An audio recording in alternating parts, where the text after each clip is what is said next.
Terbaca nggak? Sekjen. Nah, ini dia sekelasnya. Dan hari ini memang yang kita undang hari ini Pak Menteri khusus wartawan programa yang hadir ini ada 57 media dari cetak online dan seterusnya pikiran itu. Karena ini beliau ini adalah, saya perkenalkan juga secara khusus kami lama sekali menjadi kanwil penerangan di DKI Jakarta, pernah menjadi kanwil terbaik di DKI Jakarta.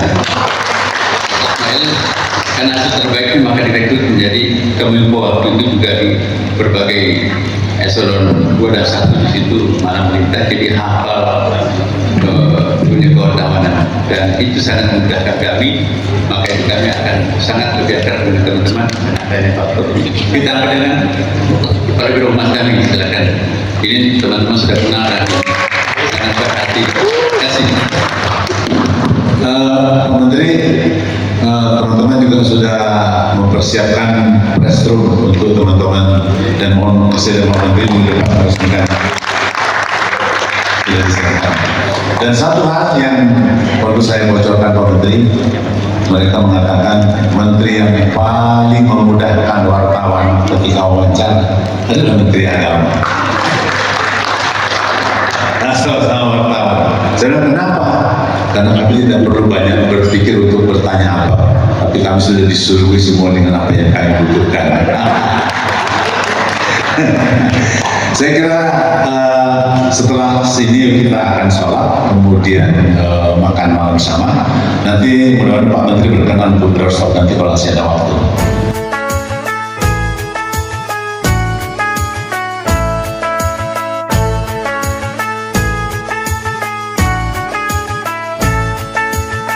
Ramadan tiba, Ramadan tiba, Ramadan tiba. Marhaban ya Ramadan, marhaban ya Ramadan, marhaban ya Ramadan, marhaban ya Ramadan. Ramadan tiba, Ramadan tiba, Ramadan tiba. Marhaban ya Ramadan, marhaban ya Ramadan, marhaban ya Ramadan.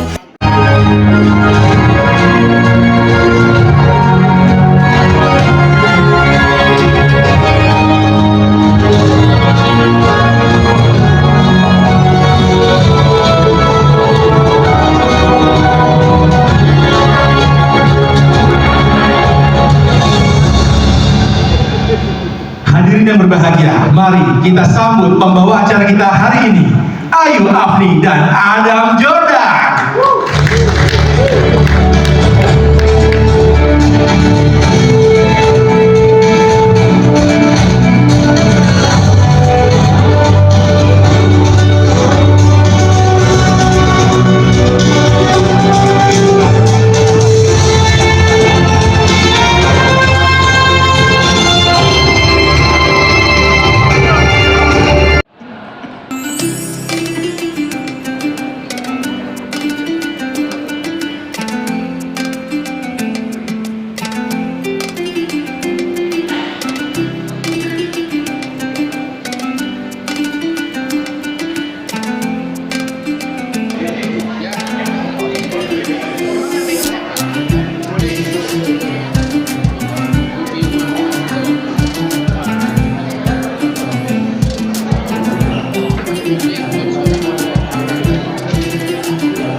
Telkom tetap karena kita akan transformasi juga ya.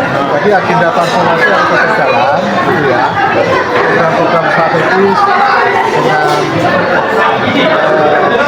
yang sudah direncanakan anggarannya ya.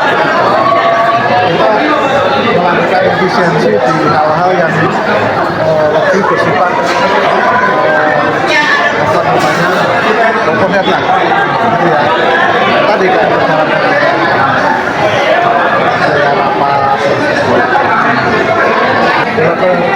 Telkom Solution itu sebenarnya kan lama ya produk layanan yang sudah jalan untuk enterprise kan. Ini di report lagi gitu ya, dengan menambahkan hal-hal yang baru menyangkut layanan B2B. Salah satunya ini Telkom Solution. Tadi kan sudah dijelaskan ada 3 ini. Kita masih fokus pada program-program transformasi kita yang 5 itu ya, gitu ya. Dari 5 itu apa aja Pak? Fungsi kan udah selesai. IndiHome udah Telkomsel kan. Kemudian yang Infraco sudah terbentuk TIS kan, gitu ya.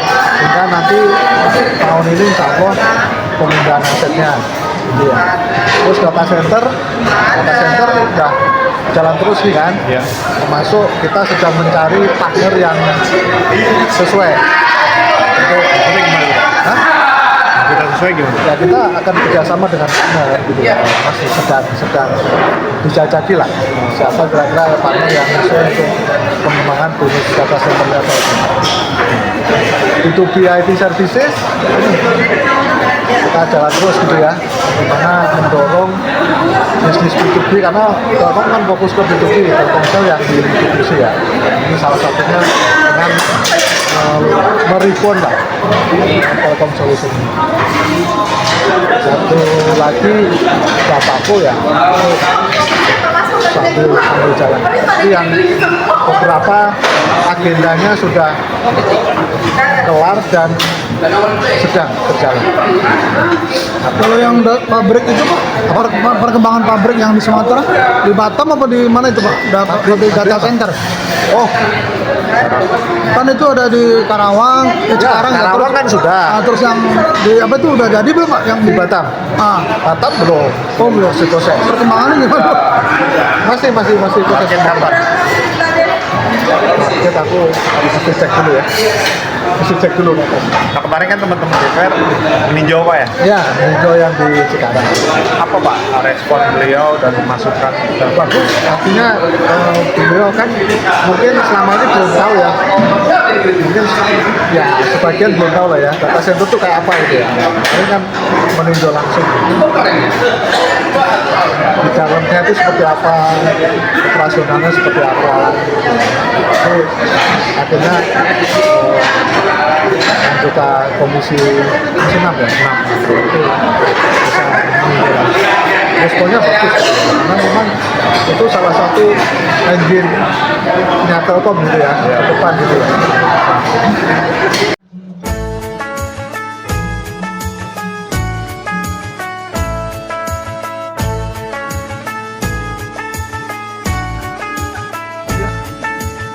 رمضان تيبا رمضان تيبا رمضان تيبا مرحبا يا رمضان مرحبا يا رمضان مرحبا يا رمضان مرحبا يا رمضان رمضان تيبا رمضان تيبا رمضان تيبا مرحبا يا رمضان مرحبا يا رمضان مرحبا يا Marhaban ya Ramadan. Ramadan tiba semua bahagia, tua dan muda bersuka cita. Yang sudah kita rencanakan jauh-jauh hari, tapi karena satu dan lain hal, kita baru bisa merealisasikannya di hari ini. Jadi terima kasih banyak untuk teman-teman semua yang sudah hadir di sini, yang sudah meluangkan waktunya. Dan sebenarnya kita menunggu waktu berbuka tiba. alangkah baiknya karena ini kata Pegadaian kita mendengarkan tausiah dari Kepala Departemen Komunikasi Perusahaan kami Pegadaian. Sebelumnya mengucapkan terima kasih sudah berkenan hadir di hari ini, di mana hari ini adalah hari dadakan ya. Kita dalam buka puasa bersama, seperti kita tegas gitu di minggu kedua buka puasa, minggu ketiga puasa, katanya ini udah minggu terakhir Ramadan seperti itu ya. Jadi memang alhamdulillah sekali kita masih ada kesempatan sebelum teman-teman mudik ke kampung halaman kita bisa bersilaturahmi di sini. Yang tadinya belum kenal dan kenal dan tadinya belum pernah ikutan Pegadaian, insya Allah kedepannya nanti akan kita undang terus untuk ikutan lagi ke Pegadaian, gitu ya, amin. Nah, tak kenal maka tak sayang, tapi sebagian besar di sini wajah-wajah udah gak asing, banyak yang sering ikutan di Pegadaian. Ya, saya di sini ada Mbak Rere dari Suara, ini dan pasti kalau itu Pegadaian Mbak Rere udah pernah ditanya.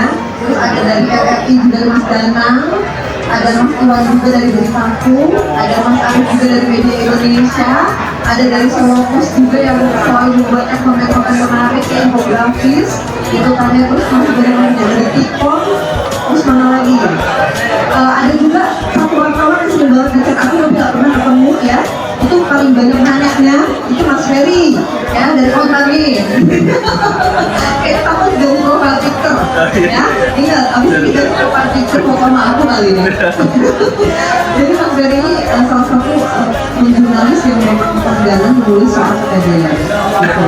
Alhamdulillahnya walaupun sering melaporkan data ya Mas ya, tapi kita terus berusaha untuk bisa memberikan pelayanan dan memberikan data kepada teman-teman. Nah, sebelumnya perkenalkan saya Diamani Fani, bisa disapa dengan Fani gitu ya, selaku Kepala Departemen Komunikasi di Pegadaian. Juga mau mengucapkan salam dari Pak Sektor, dari Pak Sekretaris Perusahaan kami yaitu Pak Dihadap Mas Pak. Tadinya beliau mau hadir ke sini untuk menyapa teman-teman sekaligus berkenalan, karena beliau kebetulan juga baru menjadi sekretaris perusahaan di bidang Pegadaian. Namun saya karena ada halangan, beliau harus hadir di suatu tempat, jadi dipindah tanganan ke kami. Mas aja deh yang di sana menyapa teman-teman bisa silaturahmi. Kalau ditanya apakah ini untuk liputan, sebenarnya enggak buat liputan, buat silaturahmi aja. Tapi mungkin di sini kita juga mau kasih kesempatan untuk memberikan sebuah data-data terkait bulan Ramadan, gitu kan, yang mungkin aja bisa dibutuhkan oleh teman-teman menjadi sebuah tulisan terkait dengan produk dan juga layanan Pegadaian.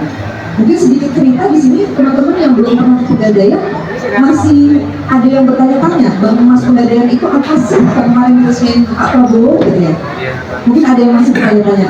Nah, sebagai informasi, pertanggal 26 Februari 2025 kemarin Pegadaian resmi menjadi Bank Emas di Indonesia. Nah, Bank Emas ini apa? Apakah bisa menyimpan uang atau justru menyimpan emas? Iya, di Pegadaian masyarakat bisa menyimpan emasnya, bisa menyimpan investasinya, atau bahkan membuka layanan investasi baru bersama Pegadaian. Nah, kenapa mesti emas? Karena dari tahun 1901 sampai dengan detik ini, rata-rata masyarakat itu yang kenal sama Pegadaian untuk menggadaikan barangnya, itu pasti membawa barang berharga mereka kebanyakan adalah emas. Dari situlah kita tertarik untuk bisa bagaimana caranya menjadi bank emas, memberikan pelayanan emas terhadap masyarakat. Nah, produk dari bank emas sendiri ada apa aja? Pegadaian punya 4 produk bank emas ini menjadi keunggulan kami. Di antaranya ada deposito emas, ada jasa titipan emas korporasi. Jadi kalau perusahaan-perusahaan mau menyimpan emasnya di Pegadaian itu bisa, namanya jasa titipan emas korporasi. Lalu ada juga perdagangan emas, di mana Pegadaian punya anak usaha namanya Galeri 24. Nah, di Galeri 24 itu menjual emas batangan, baik untuk merek atau brand Galeri 24 sendiri, maupun UPS, Lotus Arctic, semuanya ada. Selain emas batangan, di Galeri 24 juga teman-teman bisa membeli perhiasan emas. Ya, dimana kalau di jalan lebaran seperti ini nih, Galeri 24 biasanya full untuk dibeli masyarakat membeli perhiasan untuk dipakai di hari raya. Seperti itu. Nah, untuk perhiasan sendiri itu diproduksi oleh Galeri 24 sendiri. Jadi Galeri 24 ini bisa memproduksi emas juga sesuai dengan kebutuhan teman-teman. Misalnya, teman-teman perusahaannya ingin membuat plakat dari emas, itu bisa melalui Galeri 24. Kita kita bisa menyediakan produk itu, gitu ya. Jadi anak usaha Pegadaian ini masuk dalam produk dan juga layanan Bank Emas Pegadaian. Nah, yang terakhir apa? Yang terakhir adalah pinjaman modal kerja emas. Ini menarik. Pinjaman modal kerja emas itu apa? Jadi industri pelaku usaha emas, gitu ya. Salah satunya Lotus yang sudah bekerjasama dengan kita bisa meminjam emas dari Pegadaian sebagai modal kerja. Yang pentingnya modal kerja berupa emas itu akan dikembalikan lagi ke Pegadaian pada saat masanya sudah selesai, itu dalam bentuk emas lagi. Jadi dari emas ke emas, seperti itu. Jadi ini salah satu bentuk dukungan Pegadaian terhadap program Aspal Citanya Presiden Prabowo. Di antaranya adalah untuk meningkatkan hilirisasi dan juga industrialisasi di Indonesia, di mana masyarakat bisa memanfaatkan raw material emas yang nantinya diolah di Indonesia dan dimanfaatkan lagi di Indonesia. Tidak perlu diekspor dulu, nanti diimpor lagi ke Indonesia baru dikonsumsi seperti perhiasan dan lain sebagainya. Inilah tujuan kita, ini membantu pemerintah menuju Indonesia Emas 2045. Nah, yang menarik lagi, untuk deposito emasnya sendiri, ini adalah primadona dari produk emas yang tadinya kita launching di bulan Januari. Itu pada saat diresmikan oleh Presiden Prabowo, total saldonya itu deposito emas sudah sekitar 300 kg. Satu hari diresmikan Presiden Prabowo sudah mencapai setengah ton atau 500 kg. Dan per hari ini, alhamdulillahnya deposito emas kita selalu meningkat hari per harinya, sudah mencapai angka 700 kg atau hampir mencapai 1 ton. Insya Allah kami optimis sampai dengan pertengahan tahun, insya Allah ini kan optimis kami ya, bisa mencapai 1 ton. Seperti itu deposito emas. Dan mudah-mudahan nanti yang produk lainnya, 3 produk lainnya, pinjaman modal kerja emas, titipan emas, dan juga perdagangan ini juga ikut menyusul dari kinerjanya deposito emas. Seperti itu. Nah, terus kalau misalnya bicara lagi, Bapak nih, kalau misalnya tren gadai di bulan Ramadan seperti apa? Gitu kan? Pasti teman-teman juga pada menunggu. Ini menarik ya, kalau di Pegadaian apakah memanfaatkan momentum Ramadan Lebaran untuk menjadi pendongkrak bisnis? Enggak juga. Karena di sini kita diam aja, alhamdulillahnya dipercaya sama masyarakat untuk mendapatkan dana segar atau mendapatkan pembiayaan dengan cara apa? Dengan cara gadai. Nah, dari untuk kebutuhan apa sih kalau di bulan Ramadan ini? Dan juga bukan seperti itu. Dan ini juga unik, macam-macam. Ada yang memang untuk persiapan biaya sekolah di akhir tahun, ada juga yang untuk persiapan mudik lebaran, meskipun dapat THR tapi tetap untuk jaga-jaga mudik ke kampung halaman, menggadaikan barang berharganya di Pegadaian. Dan poin selanjutnya juga untuk menitipkan barang berharganya yang tadinya disimpan di rumah, itu dititipkan ke Pegadaian. Di samping barangnya aman, tapi juga bisa mendapat pinjaman dari Pegadaian. Barang jaminan yang paling banyak diagunkan atau menjadi agunan dari masyarakat itu apa? Rata-rata masih emas. Selain emas juga ada BPKB kendaraan dan juga ada barang elektronik, baik itu handphone, baik itu tablet ataupun kamera foto. Itu masih banyak dijaminkan oleh masyarakat terkait dengan kebutuhan Ramadan. Lalu aspek apa lagi yang menjadi pendorong transaksi gadai kita meningkat di bulan Ramadan? Di antaranya juga ini, usaha. Karena di Ramadan itu kan banyak masyarakat yang menjadi pengusaha dadakan ya, butuh modal tambahan. Nah, ini menjadi salah satu trigger dari peningkatan transaksi gadai kita di bulan Ramadan. Dan sebagai informasi juga teman-teman, bahwa di bulan Ramadan ini kita meluncurkan produk yang sebenarnya mungkin teman-teman juga udah pernah dengar, namanya Gadai Peduli. Ada dengar ya? Gadai Peduli ini lahir dan besar ketika kita menghadapi COVID di tahun 2020. Jadi kita keluarkan Gadai Peduli, maksimal pinjamannya itu plafonnya 2,5 juta tanpa beban bunga. Seperti itu, sampai dengan 60 hari. Nah, ini Gadai Peduli ini menjadi salah satu produk unggulan kita, di mana tujuan kita untuk membantu masyarakat mendapatkan kemudahan pembiayaan. Bisa untuk kebutuhan produktif, bisa juga untuk kebutuhan konsumtif. Ya, Gadai Peduli ini periodenya sampai April tanggal 30 April. Gadai Peduli periodenya. Itu 6 sampai dengan 12 bulan, kalau ya 0%. Di sini ada yang udah punya tabungan emas? punya gitu. Biasanya kalau yang udah sering ikutan pegadaian itu kita suggest untuk buka tabungan emas. Nah, transaksi tabungan emas juga ini kita ambil data per 20 Maret 2025.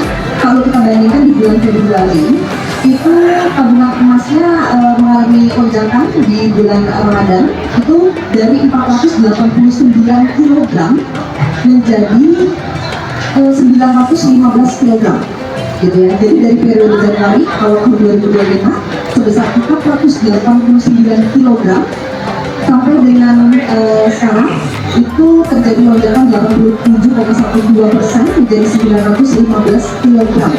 Itu untuk tabungan emas ya. Dan diharapkan ini penjualan tabungan emas ini juga bisa memberikan masyarakat ketika nanti masih ada THR dan simpanan itu bisa dialokasikan untuk menabung emas gitu ya. Dan sekarang juga kita udah mengajak masyarakat untuk bisa tidak lagi memberikan uang tunai sebagai bentuk THR, tapi kita bekerjasama dengan anak usaha dari dua tempat menyediakan produk yang namanya baby gold. Baby gold itu 0,01, 0,02 sampai 1 Nah itu banyak juga diminati masyarakat untuk dijadikan THR bagi anak-anak gitu. Dan alhamdulillah antusiasme masyarakat untuk baby gold ini juga cukup baik, penjualannya juga cukup baik. Tadi kita Alhamdulillah wa syukurillah, bersyukur padamu ya Allah. Kau jadikan kami saudara indah dalam kebersamaan. Alhamdulillah wa syukurillah, bersyukur padamu ya Allah. Dari 153 ini sesuai dengan RPJMD, satu akan ditetapkan baru sebagai kawasan konservasi di Kepulauan Riau di sini. Namanya kawasan Batam Rempang Dalam atau Bahaya. Dan seluruh rakyat Indonesia atas nama pemerintah yang menangani urusan transmigrasian. Saya berdiri di sini membawa pesan sederhana. Indonesia harus maju bersama. Bukan hanya di kota-kota besar, tapi juga di desa, di pinggiran, di batas-batas negeri ini. Transmigrasi adalah salah satu cara kita mewujudkan keadilan itu. Transmigrasi bukan sekadar memindahkan penduduk, bukan sekadar membuka lahan baru. Transmigrasi adalah membuka masa depan. Dari keterbatasan menuju peluang, dari keraguan menuju harapan, dari ketertinggalan menuju kemajuan. Transmigrasi adalah keberanian untuk berubah, keberanian keluar dari zona nyaman, keberanian meraih kehidupan yang lebih baik. Dulu kita bicara transmigrasi sebagai relokasi. Hari ini kita bicara transmigrasi sebagai transformasi. Transformasi ekonomi, transformasi sosial, transformasi manusia. Dulu transmigrasi bicara lahan kosong. Sekarang transmigrasi bicara pusat pertumbuhan baru, tentang membangun peradaban baru di tanah baru. Kita belajar banyak dari kawasan-kawasan yang ada, bagaimana transmigrasi membangun pusat pertumbuhan baru yang modern dan terintegrasi. Karena itu hari ini kami memperkenalkan 5 langkah besar, 5 pilar untuk mewujudkan transmigrasi baru. Pertama, transmigrasi tuntas, menyelesaikan masalah lahan dan hak-hak transmigran. Satu kata, tuntas. Kedua, transmigrasi lokal, menggerakkan potensi desa-desa dengan mengedepankan pemberdayaan masyarakat lokal.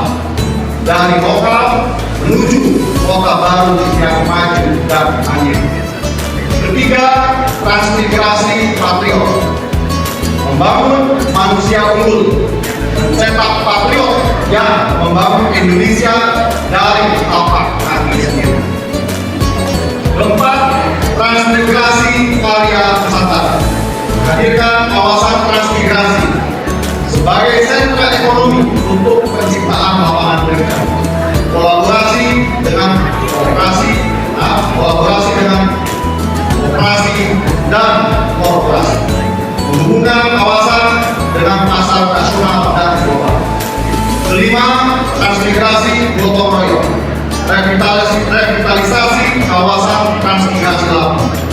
menghidupkan kembali semangat gotong royong lintas sektoral dan pembangunan kawasan transmigrasi secara berkelanjutan. Inilah wajah baru transmigrasi. Transmigrasi yang modern, transmigrasi yang kolaboratif, transmigrasi yang menyatukan orang bangsa. Transmigrasi hari ini bukan hanya soal pindah tempat, tapi tentang berpindah cara pandang, tentang membangun pada rakyat, tentang menciptakan masa depan yang lebih cerah, lebih adil dan lebih makmur. Mari kita bawa semangat transmigrasi ini ke seluruh Nusantara. Bukan hanya dari pulau ke pulau, tapi dari hati ke hati, dari pikiran ke pikiran, agar Indonesia benar-benar maju bersama. Transmigrasi baru, Indonesia maju.